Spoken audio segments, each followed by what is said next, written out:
तुक्का लगाने की क्षमता। इसमें हंसी आती है, पर दरअसल ये बड़ी गंभीर बात है। हंसी आपको तुक्का शब्द से आ रही है। दरअसल मैं बताना चाह रहा हूं कि तुक्का बहुत वैज्ञानिक वस्तु है। तुक्का बहुत यादृच्छिक या आर्बिट्रेरी मामला नहीं है, बहुत वैज्ञानिक चीज है। मेरी जनरल सलाह ये है कि तुक्का जम के लगाइएगा परीक्षा में, लेकिन उस सलाह पे आने से पहले वजह समझाना चाह रहा हूं आपको। और ये सलाह सबको नहीं है, किसको नहीं है ये आपको खुद जज करना है अभी की बात सुनने के बाद। जनरल सलाह यही है। एक नेगेटिव मार्किंग का यूपीएससी का बड़ा सरल सा नियम है कि अगर आपका एक प्रश्न सही हुआ तो उसमें 2 नंबर मिलेंगे, और यदि आपका एक प्रश्न गलत हुआ तो उसमें सही होने पर मिलने वाले अंकों का 1/3 कट जाएगा, तो 2/3 आपका माइनस हो जाएगा। 2/3 का सरल सा मतलब क्या हुआ, कितना हो जाएगा, 0.66 नंबर आपके कट जाएंगे।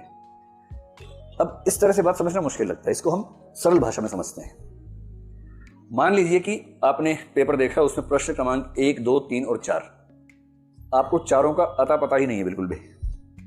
आपको यह भी नहीं समझ में आ रहा कि ये वही पेपर है जो मैं देने आया था, कोई और पेपर है, समझ नहीं आ रहा है, कुछ भी नहीं पता आपको उसके बारे में। ऐसे 4 प्रश्न हैं। यूपीएससी ये नहीं चाह रही कि तुक्का मारने वालों को नुकसान हो। कहीं कहीं नेगेटिव मार्किंग का पर्पस क्या होता है कि तुक्का लगाने वालों को नुकसान होना चाहिए। यूपीएससी केवल ये चाहती है कि तुक्का लगाने वाले को फायदा ना हो।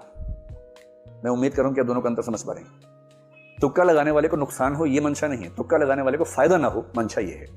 कैसे ये मंशा है? सिंपल प्रोबेबिलिटी है कि चारों प्रश्नों में 4 ऑप्शंस हैं और आपको एक भी नहीं आता है। आपने पहले प्रश्न में 4 में से रैंडमली कोई भी लगा दिया, सही होने की संभावना कितनी है, 1/4 है। आपने चारों प्रश्नों में तुक्का लगाया, सही होने की संभावना कितनी है, 1/4 है। सिंपल लॉ ऑफ प्रोबेबिलिटी कहता है कि आपका 1 ठीक होगा, 3 गलत होंगे। 1 ठीक होने से 2 नंबर मिलेगा, 3 गलत होने से 2 नंबर कटेंगे, और इसका मतलब है कि आप 0 के 0 हैं। अगर आपने 4 प्रश्नों में तुक्के लगाए तो स्कोर आपका 0 ही रह जाएगा। इसलिए इन्होंने जो नेगेटिव मार्किंग की कसौटी रखी है कि 3 गलत प्रश्नों पर उतने ही नंबर कटेंगे जितना 1 सही होने पर कटते हैं, इसके पीछे का आर्गुमेंट ये है।